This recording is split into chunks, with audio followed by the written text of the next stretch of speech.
The flickering neon sign of the Lucky Star Diner cast long, distorted shadows across the rain-slicked street, and inside, the smell of burnt coffee and greasy fries clung to the air like a second skin. That's where it began, amidst the clatter of cutlery and the low hum of late-night conversations. You were hunched over a plate of half-eaten pie, a worn sketchbook open beside you, your brow furrowed in concentration. I, having just missed the last bus home, was nursing a lukewarm cup of coffee, feeling the familiar sting of isolation. I'd seen you around, the quiet artist with the perpetually ink-stained fingers, always sketching in the margins of notebooks or on scraps of paper. You were a phantom, a whisper in the crowded halls of our college, and I, a self-proclaimed observer, had cataloged you in my mental archive of interesting people I'll never talk to. But that night, the rain had trapped us both, and the silence between us grew heavy, punctuated only by the rhythmic drumming of raindrops against the window pane. Finally, I couldn't resist. "That's a detailed pie," I said, gesturing towards your sketchbook. You looked up, startled, your eyes wide and a little wary. Then, a slow smile spread across your face, and you pushed the sketchbook towards me.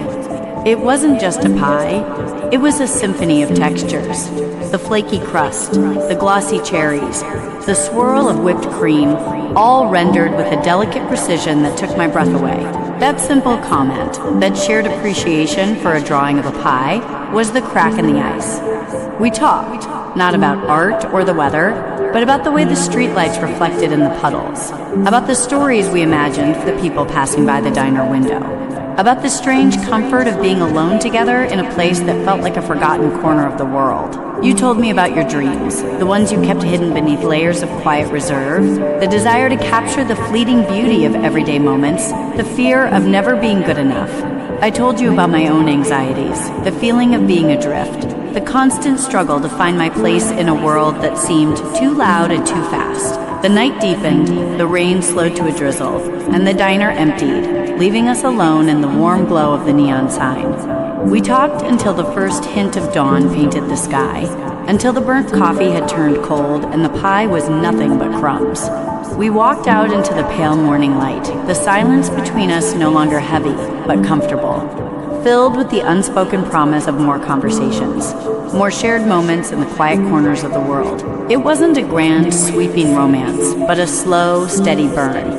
A connection forged in the quiet hours, fueled by shared dreams and a mutual understanding of the beauty in the ordinary. And it all started with a drawing of a pie, in a diner that smelled of burnt coffee and greasy fries.